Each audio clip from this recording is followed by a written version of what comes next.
Hello दोस्तों, आज हम बात करेंगे हीमेटोलॉजिकल डिसीज में उसके तीसरे डिसीज के बारे में। तो चलिए उस तीसरे डिसीज के बारे में हम लोग जो है डिटेल से बात करते हैं। तो बात करेंगे वो तीसरी डिसीज कौन है। वो तीसरी डिसीज है थैलेसेमिया। हम बात करेंगे कि थैलेसेमिया क्या होता है या किसे कहते हैं। तो चलिए इसके बारे में हम लोग जो है डिटेल से बात करते हैं। तो जानेंगे सबसे पहले कि थैलेसेमिया क्या होता है। देखेंगे इसमें हम लोग जो है thalassaemia is an genetic blood disorder. ये कह रहा है कि जो थैलेसेमिया होता है एक आनुवांशिक ब्लड डिसऑर्डर है इन विच इसमें क्या होता है बॉडी प्रोड्यूस एबनॉर्मल हीमोग्लोबिन। ये कह रहा है कि इसमें जो हमारा शरीर होता है वो एबनॉर्मल हीमोग्लोबिन्स को जो है उत्पन्न करता है। यहाँ एबनॉर्मल का मतलब होता है अनियमित या विकृत। कहने का मतलब है कि बॉडी जो होता है शरीर जो होता है वो विकृत हीमोग्लोबिन्स को जो है उत्पन्न करता है। अगर हीमोग्लोबिन का स्ट्रक्चर चेंज हो जाता है या चेंज होता है तो जो आरबीसी होगी उसका भी स्ट्रक्चर जो है चेंज हो जाएगा। क्यों हो जाएगा? क्योंकि हीमोग्लोबिन जो होती है वो आरबीसी के अंदर पाई जाती है। अगर हीमोग्लोबिन का स्ट्रक्चर चेंज होता है तो उसके साथ-साथ आरबीसी का भी स्ट्रक्चर यानी आकार जो है वो चेंज हो जाएगा। आगे बात करेंगे इज टर्म एज थैलेसेमिया। इसी शब्द को हम लोग जो है थैलेसेमिया कहते हैं। तो चलिए इसको एक बार और जो है रिपीट कर लेते हैं। ये कह रहा है कि थैलेसेमिया जो होता है वो एक जेनेटिक जो है आनुवांशिक जो है ब्लड डिसऑर्डर है। इसमें क्या होता है जो हमारा शरीर होता है वो एबनॉर्मल हीमोग्लोबिन को जो है प्रोड्यूस करता है उत्पन्न करता है। इसी को हम लोग जो है थैलेसेमिया कहते हैं। आगे बात करेंगे इसमें हम लोग जो है द प्रोटीन हीमोग्लोबिन। ये कह रहा है कि जो प्रोटीन होती है जिसको हीमोग्लोबिन्स कहते हैं या कह सकते हैं कि जो हीमोग्लोबिन होती है वो एक प्रकार की जो है प्रोटीन होती है इन रेड ब्लड सेल। ये कह रहा है कि जो प्रोटीन होती है वो रेड ब्लड सेल में जो है प्रेजेंट होती है या उपस्थित होती है दैट जो कैरी ऑक्सीजन जो ऑक्सीजन को ढोने का काम करती है। ये तो बात हो गई जो है थैलेसीमिया के बारे में जो है पैराग्राफ के द्वारा। अब हम बात करेंगे इसको जो है डायग्राम के द्वारा कि थैलेसीमिया जो है क्या होता है या किसे कहते हैं। ये देखिए ये हमारा होता है नॉर्मल रेड ब्लड सेल। जब इसमें म्यूटेशन होता है, ये म्यूटेशन क्या है? म्यूटेशन का मतलब होता है उत्परिवर्तन। और ये उत्परिवर्तन किस लेवल पर होता है? ये उत्परिवर्तन जो होता है वो डीएनए लेवल पर होता है। लेकिन आप इसमें पढ़ेंगे जीन। तो जीन क्या चीज होता है? जीन जो होता है वो डीएनए का एक छोटा सा हिस्सा होता है जिसको हम कहते हैं जीन। एक बात जो है थोड़ा सा याद रखिएगा, ठीक है? तो जो म्यूटेशन हो रहा है वो डीएनए लेवल पर हो रहा है। तब क्या होता है? देखिए ये हमारी होती है मेलफॉर्मेट रेड ब्लड सेल। यानी कि ये जो रेड ब्लड सेल है यहाँ जो आप राउंड में देख रहे हैं इसका यहाँ पर स्ट्रक्चर जो होता है वो चेंज हो जाता है। क्यों चेंज हो जाता है? क्यों? क्योंकि इसके अंदर हीमोग्लोबिन प्रेजेंट होता है और हीमोग्लोबिन जो होता है वो एक प्रकार की प्रोटीन होती है। अगर इसके अंदर हीमोग्लोबिन का स्ट्रक्चर अगर चेंज होगा तो आरबीसी का भी स्ट्रक्चर क्या हो जाएगा? चेंज हो जाएगा। तो इसलिए हम इसको कहते हैं मेलफॉर्मेट रेड ब्लड सेल यानी कि विकृत जो है आरबीसी कोशिका। यहाँ पर आपको रोककर एक जानकारी दे दें, जो डीएनए होता है हमारा, जो न्यूक्लियस के अंदर पाया जाता है, यहाँ से एक निकलते हैं कोड।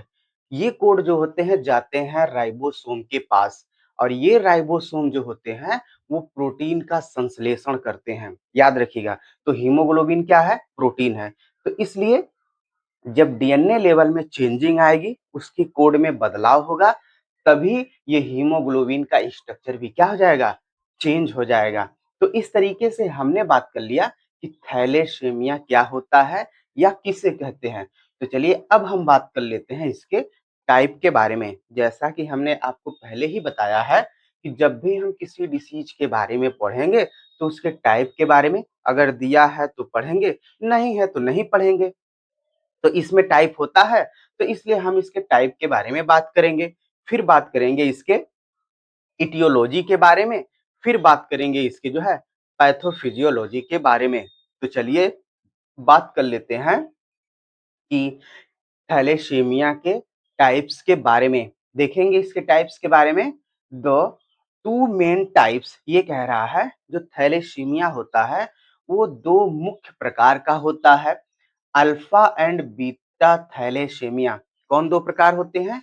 अल्फा और बीटा थैलेसीमिया होता है। तो चलिए इनके बारे में हम लोग जो है वन बाय वन जो है करके पढ़ते हैं कि अल्फा थैलेसीमिया क्या होता है, फिर बात करेंगे बीटा थैलेसीमिया के बारे में। देखेंगे अल्फा थैलेसीमिया, बात करेंगे इसमें।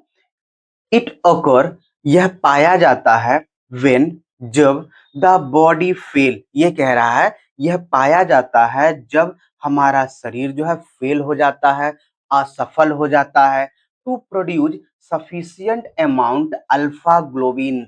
यह कह रहा है यह पाया जाता है जब हमारा शरीर पर्याप्त मात्रा में अल्फा ग्लोबिन का प्रोडक्शन नहीं कर पाता है, तब यह पाया जाता है। कौन पाया जाता है?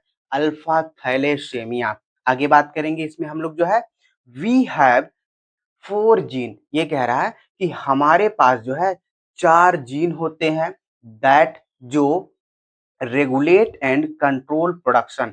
ये कह रहा है कि हमारे पास जो है चार जीन पाए जाते हैं जो इस प्रोडक्शन को जो है रेगुलेट एंड कंट्रोल करने का काम करते हैं। जैसा कि आप पहले से ही जानते हैं कि जो हमारी हीमोग्लोबिन होती है वह एक प्रकार की प्रोटीन है, और ये जो प्रोटीन होती है दो अल्फा और दो बीटा चेन से मिलकर जो है बनती है। यानी कि जो अल्फा चेन होता है इसके प्रोडक्शन को जो है चार जीन जो है कंट्रोल और जो है रेगुलेट करने का काम करते हैं। आगे बात करेंगे इसमें हम लोग जो है कह रहा है कि इट इज फर्दर डिवाइडेड, ये कह रहा है कि यदि इसे जो है आगे डिवाइड करें बेस्ड ऑन, ये कह रहा है कि हम किसके आधार पर इसको जो है आगे डिवाइड करते हैं on how many gene are affected. ये कह रहा है कि हम इसको जो है आगे डिवाइड करते हैं इस बेस पर कि कितने जीन जो है प्रभावित हो रहे हैं।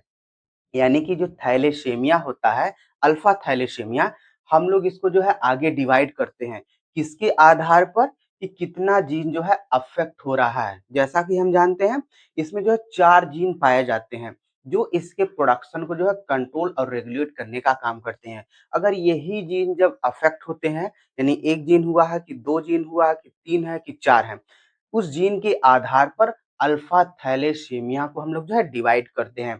तो बात करेंगे किस जो है कितने प्रकार में इसको डिवाइड करते हैं। फर्स्ट होता है साइलेंट कैरियर। इसमें जो है एक जीन अफेक्ट होता है, या कह सकते हैं कि एक जीन जब अफेक्ट होता है, प्रभावित होता है, तो हम उसको कहते हैं साइलेंट कैरियर। तो देखेंगे इसमें हम लोग जो है द पर्सन इज हेल्दी, ये कह रहा है कि इसमें जो होता है, जो पर्सन होता है, जो व्यक्ति होता है वो हेल्दी होता है, स्वस्थ होता है विथ नो सिम्टम। ये कह रहा है कि इसमें जो व्यक्ति होता है वो हेल्दी होता है और इसके साथ कोई लक्षण नहीं होता है, बट लेकिन can pass the gene to children. ये कह रहा है ऐसा पर्सन जो स्वस्थ होगा और इसके पास जो है लक्षण नहीं होंगे, लेकिन ये जो जीन होता है वो अपने चिल्ड्रेन में जो है पास कर देता है। ये तो हो गया फर्स्ट इसके टाइप्स के बारे में। नेक्स्ट हम प्रकार के बारे में देख लेते हैं, वो है अल्फा थैलेसीमिया ट्रेड। इसमें क्या होता है, ये दो जीन इसमें जो है प्रभावित होते हैं। अगर दो जीन अगर प्रभावित हो रहे हैं तो हम उसको कहेंगे अल्फा थैलेसीमिया ट्रेड। देखेंगे इसमें क्या होता है, ये कह रहा काजेज माइल्ड एनीमिया। ये कह रहा इसमें जो है ये माइल्ड एनीमिया का कारण बनता है। माइल्ड का मतलब होता है हल्का, एनीमिया का कारण बनता है। ऑफ्टन कह रहा प्रायः मिस्टेक फॉर आयरन डिफिशिएंसी। ये कह रहा है कि प्रायः हम जो है आयरन डिफिशिएंसी जो है समझ लेते हैं, यानी कि गलती से, कि हम कह रहा है कि प्रायः गलती से हम इसको जो है आयरन डिफिशिएंसी समझ लेते हैं, लेकिन ऐसा नहीं होता है। ये क्या होता है, इस ये जो है अल्फा थैलेसीमिया होता है जिसमें दो जीन जो है प्रभावित होते हैं। नेक्स्ट की अगर हम बात करें वो है हीमोग्लोबिन एच डिसीज। इसमें 3 जीन जो है प्रभावित होते हैं, या कह सकते हैं अगर 3 जीन प्रभावित हो रहे हैं तब हम उसको जो है हीमोग्लोबिन एच डिसीज कहते हैं। इसमें क्या होता है देखेंगे, causes moderate to severe anaemia. ये कह रहा है कि इसमें गंभीर से या कह सकते हैं कि हल्का से गंभीर जो है एनीमिया का कारण बनते हैं। और क्या होता है, इनलार्ज स्प्लीन, और स्प्लीन जो होती है इसमें बड़ी हो जाती है। नेक्स्ट की अगर हम बात करें, वह अल्फा थैलेसीमिया मेजर। मेजर का मतलब होता है कि प्रमुख, या जो है बहुत ज्यादा जो है ये थैलेसीमिया हो गया है।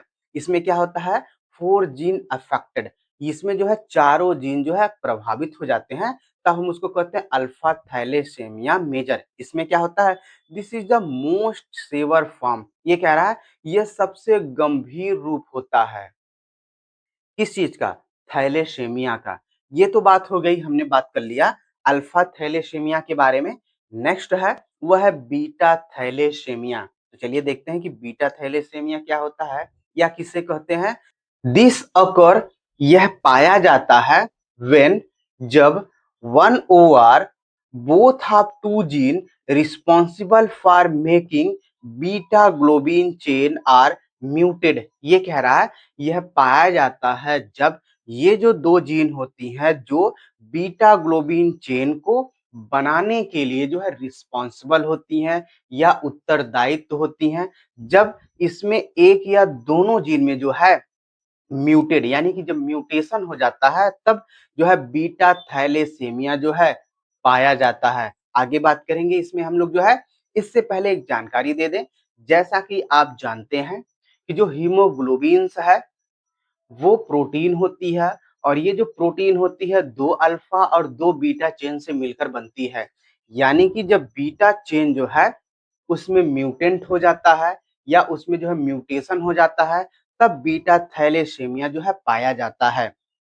आगे बात करेंगे इसमें हम लोग जो है। Beta thalassaemia is mainly classified based on, ये कह रहा है कि जो बीटा थैलेसीमिया होता है मुख्य रूप से बटा होता है बेस्ड ऑन, यानी कि किसके आधार पर बीटा थैलेसीमिया जो है मुख्य रूप से बटा होता है, सिम्टम सेवेरिटी, यानी कि जो लक्षण की जो गंभीरता होती है, and how much the gene affected. ये कह रहा है कि लक्षण की गंभीरता पर, और जो है कितना जीन जो है अफेक्टेड हुआ है, प्रभावित हुआ है, उसके आधार पर बीटा थैलेसीमिया को हम लोग मुख्य रूप से बांटते हैं। तो चलिए देखते हैं कितने इसको मुख्य रूप में बांटा जाता है।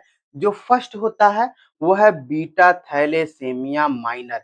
माइनर का मतलब होता है हल्का, यानी कि ये हल्का बीटा थैलेसीमिया होगा। कैसे होगा, only one gene are muted. ये कह रहा है इसमें केवल एक जीन ही जो है म्यूटेड होता है, यानी इसमें उत्परिवर्तन होता है इसके एक जीन में ही। The person has mild over no symptom but is carrier. ये कह रहा है कि जब इसमें एक जीन जो है प्रभावित होता है या म्यूटेट होता है, जो पर्सन होता है वो माइल्ड, या कह सकते हैं इसमें कोई सिम्टम जो है नहीं दिखाई देते हैं थैलेसीमिया के, लेकिन ये जो है कैरियर का काम करता है, यानी ये लक्षणों को ढोने का काम करता है। नेक्स्ट की अगर हम बात करें, वह है बीटा थैलेसीमिया इंटरमीडिएट, यानी कि ये मध्य वाला बीटा थैलेसीमिया होता है। इसमें क्या होता है, 2 जीन आर म्यूटेड, इसमें 2 जीन जो होते हैं वो म्यूटेड हो जाते हैं, बट मॉडरेट एनीमिया, लेकिन इसमें जो है हल्का एनीमिया पाया जाता है। नेक्स्ट है वह है बीटा थैलेसीमिया मेजर, यानी कि ये जो थैलेसीमिया होता है ये काफी गंभीर होता है। देखेंगे कैसे, कह रहा है कि both gene are severely muted. ये कह रहा है कि इसमें जो दोनों जीन होते हैं वो जो है म्यूटेड हो जाते हैं, सेवर एनीमिया स्टार्ट, और यहाँ पर जो गंभीर एनीमिया जो है स्टार्ट हो जाता है। ये तो बात हो गई, हमने बात कर लिया कि जो थैलेसीमिया होता है उसके बारे में और उसके टाइप्स के बारे में। अब हम बात करेंगे इसके इटियोलॉजी के बारे में। इटियोलॉजी का मतलब होता है study of factor causing disease. हम लोग ऐसे फैक्टर के बारे में स्टडी करते हैं, अध्ययन करते हैं जो डिसीज का कारण बनते हैं। तो इसमें जो फैक्टर होता है वो होता है सिर्फ एक, वो है म्यूटेशन। हमने पहले ही बताया है कि म्यूटेशन का मतलब होता है उत्परिवर्तन, और ये उत्परिवर्तन जो होता है वो डीएनए लेवल पर होता है, लेकिन हमने लिखा है कोष्टक में जीन। क्यों? क्योंकि जो जीन होता है वो डीएनए का ही हिस्सा होता है, या कह सकते हैं कि डीएनए के छोटे से हिस्से को ही हम लोग जो है जीन कहते हैं, और उसी लेवल पर जो है म्यूटेशन होता है, तब जाकर ये डिसीज जो है वो क्रिएट होती है। याद रखिएगा, ये जो डिसीज होती है वो जो है आनुवांशिक होती है, जेनेटिक होती है। तो प्लीज अभी आप वीडियो में बने रहिएगा। अभी हमको बात करना है थैलेसीमिया के पैथोफिजियोलॉजी के बारे में। तो प्लीज अभी आप वीडियो में जो है बने रहिएगा। तो चलिए बात कर लेते हैं पैथोफिजियोलॉजी और पैथोजेनेसिस ऑफ थैलेसीमिया के बारे में। जैसा कि आप पहले से ही जानते हैं, इन दोनों ही वर्ड का एक मतलब होता है रोग जनन की प्रक्रिया, यानी रोग की शुरुआत जो है वो कैसे हो रही है। हम इसमें बात करेंगे सबसे पहले पैथोफिजियोलॉजिकल फैक्टर के बारे में। इसमें जो फैक्टर होता है वो है म्यूटेशन। जैसा कि आप पहले से ही जानते हैं, ये जो म्यूटेशन होता है, जब हम इसी को इटियोलॉजी में पढ़ेंगे तो वहां पर कहेंगे ये जो होता है वो डिसीज का कारण बनता है। लेकिन जब हम इसी फैक्टर को पैथोफिजियोलॉजी में पढ़ेंगे तब हम कहेंगे ये जो फैक्टर होता है वो रोग को कैसे स्टार्ट करता है। बस सिर्फ फर्क होता है सिचुएशन का। तो चलिए बात कर लेते हैं सबसे पहले म्यूटेशन के बारे में। ये जो म्यूटेशन होता है इसका मतलब होता है उत्परिवर्तन, और जो उत्परिवर्तन होता है वो होता है डीएनए लेवल पर। और डीएनए लेवल पर कहाँ? जो जीन होता है। कहने का मतलब डीएनए के छोटे से हिस्से को हम लोग जो है जीन कहते हैं, और इस जीन में वो सारी प्रॉपर्टी पाई जाती है जो किसी चीज को बना सके। कहने का मतलब है कि जीन में जो है ऐसे कोड पाए जाते हैं जो इस हीमोग्लोबिन प्रोटीन को जो है बना देते हैं। कहने का मतलब है ये जीन जो है न्यूक्लियस से निकलकर जब राइबोसोम के पास आता है तो राइबोसोम जो है इस कोड को पढ़कर जो है प्रोटीन का संश्लेषण कर देता है। किस प्रोटीन का? हीमोग्लोबिन का। और यहीं पर जो है वो चेंज हो जाता है। जब ये चेंज होता है तभी थैलेसीमिया डिसीज जो है वो क्रिएट होती है। हमको यहाँ पर पढ़ना है इसके पैथोफिजियोलॉजी के बारे में। तो चलिए इसके बारे में हम लोग जो है डिटेल से बात करते हैं। देखेंगे इसमें हम लोग जो है let us understand complete pathophysiology of thalassemia step by step। ये कह रहा है आइए समझते हैं थैलेसीमिया के पूरी पैथोफिजियोलॉजी को स्टेप बाय स्टेप। देखेंगे ये कितने स्टेपों में जो है पूरा होता है थैलेसीमिया का पैथोफिजियोलॉजी। बात करेंगे इसका जो फर्स्ट स्टेप है वो है जेनेटिक म्यूटेशन और डिलेशन, यानी कि जो जेनेटिक म्यूटेशन हो रहा है या इसका जो डिलेशन हो रहा है इसके बारे में बात करेंगे। बात करेंगे कि जेनेटिक म्यूटेशन क्या होता है या डिलीशन जो है किसे कहते हैं। इसमें बात करेंगे हम लोग जो है नॉर्मल हीमोग्लोबिन। ये कह रहा है कि जो नॉर्मल हीमोग्लोबिन होता है जिसको हम लोग जो है एचबीए से डिनोट करते हैं, कंसिस्ट ऑफ का मतलब होता है के अंदर two alpha and two beta globin chain. ये कह रहा है कि जो नॉर्मल हीमोग्लोबिन होता है के अंदर दो अल्फा और दो बीटा ग्लोबिन चेन जो है पाई जाती हैं। आगे क्या होता है बात करेंगे। In thalassemia due to genetic mutation, ये कह रहा है कि जेनेटिक म्यूटेशन यानी आनुवांशिक उत्परिवर्तन के कारण थैलेसेमिया में क्या होता है बात करेंगे। The production of one of this chain is either significantly reduce. ये कह रहा है आनुवांशिक उत्परिवर्तन के कारण थैलेसेमिया में जो दो अल्फा और दो बीटा जो ग्लोबिन चेन होती हैं इनमें से एक या दोनों का प्रोडक्शन जब कम हो जाता है, रिड्यूस हो जाता है, या इंटायरली अब्सेंट या पूरी तरीके से जो है गायब हो जाता है। ये तो बात हो गई इस स्टेप के बारे में। तो चलिए अगले स्टेप के बारे में बात कर लेते हैं। उसमें क्या होता है, जो दूसरा स्टेप होता है वो है प्रेसिपिटेशन। तो चलिए बात कर लेते हैं प्रेसिपिटेशन क्या होता है या किसे कहते हैं। देखेंगे इसमें हम लोग जो है कह रहा कि when one type of chain is under produce, ये कह रहा है कि जब एक प्रकार की जो चेन होती है उसका उत्पादन कम हो जाता है। अंडर प्रोड्यूस का मतलब होता है उत्पादन कम हो जाना। यही कह रहा है कि जब एक प्रकार की जो चेन होती है उसका उत्पादन जब कम हो जाता है तो क्या होता है, the other chain become excessive in the body. ये कह रहा है जो दूसरी जो चेन होती है उसकी जो मात्रा होती है वो बॉडी में अधिक हो जाती है। तो क्या होता है, दीज एक्सेस चेन, ये कह रहा है कि जो अतिरिक्त जो चेन होती है then bind together to form insoluble precipitate inside the red blood cell. ये कह रहा है जो जो दूसरी प्रकार की जो चेन होती है उसका बॉडी में जब मात्रा अधिक हो जाता है तो ये जो अतिरिक्त चेन होती है वो बाइंड हो जाती है, यानी एक दूसरे में जो है बंधने लगती है। तो क्या बनाती है, टू फॉर्म इंसॉल्युबल प्रेसिपिटेट। तो वो जो है एक जो है इंसॉल्युबल जो है प्रेसिपिटेट बनाती है। तो क्या होता है, inside the red blood cell, कहाँ पर, जो हमारी रेड ब्लड सेल होती है उसके अंदर जो है एक इंसॉल्युबल जो है प्रेसिपिटेट का जो है निर्माण होता है। तो क्या होता है, दीज प्रेसिपिटेट, ये जो प्रेसिपिटेट होता है डैमेज द सेल मेम्ब्रेन। ये प्रेसिपिटेट जो होता है वो सेल मेम्ब्रेन को जो है डैमेज कर देता है। कौन से सेल मेम्ब्रेन, जो आरबीसी का जो सेल मेम्ब्रेन होता है उसको ये प्रेसिपिटेट क्या कर देता है, डैमेज कर देता है। ये तो बात हो गई इस स्टेप के बारे में। नेक्स्ट स्टेप क्या कहता है इसके बारे में देखते हैं, वो है इन इफेक्टिव इरेथ्रोपोइसिस। ये इरेथ्रोपोइसिस क्या होता है, ये एक प्रक्रिया होती है जिसके द्वारा आरबीसी का जो है निर्माण होता है बोन मैरो के अंदर। यानी कि ये जो है इन इफेक्टिव हो जाती है इरेथ्रोपोइसिस प्रक्रिया। कैसे होती है बात करेंगे।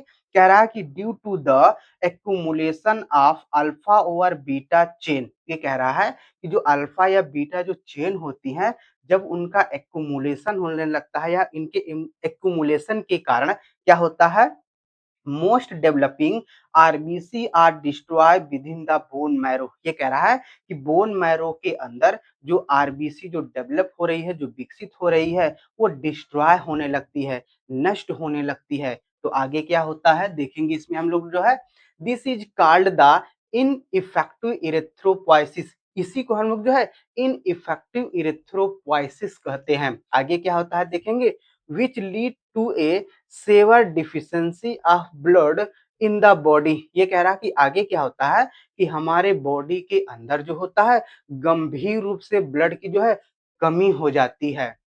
ये तो बात हो गई इस स्टेप के बारे में।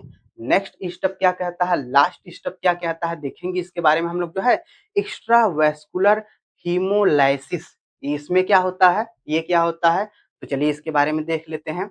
ये when the few RBC that escape the bone marrow। ये कह रहा है कि जब कुछ आरबीसी जो होती हैं बोन मैरो से जो है निकल जाती हैं। escape का मतलब होता है निकल जाना। ये कह रहा है कि जब कुछ आरबीसी जो होती हैं वो बोन मैरो से जो है निकल जाती हैं तो क्या होता है, pass through the spleen via the blood stream. ये कह रहा है कि ब्लड स्ट्रीम के द्वारा जो है ये बोन मैरो से निकल कर जो है स्प्लीन के पास जो है पहुंच जाती हैं। तो क्या होता है, स्प्लीन माइक्रोफेज, यानी कि जो स्प्लीन की जो माइक्रोफेज होती है आइडेंटिफाई देम, और जो स्प्लीन की माइक्रोफेज होती है इन्हें जो है पहचान लेती है as abnormal and destroy them. यानी कि ये जो स्प्लीन की माइक्रोफेज होती है इन्हें पहचान लेती है कि ये जो आरबीसी है वो एबनॉर्मल है, विकृत है, क्या होता है, एंड डिस्ट्रॉय देम, और इन्हें जो है तब नष्ट करने लगती है। तो क्या होता है,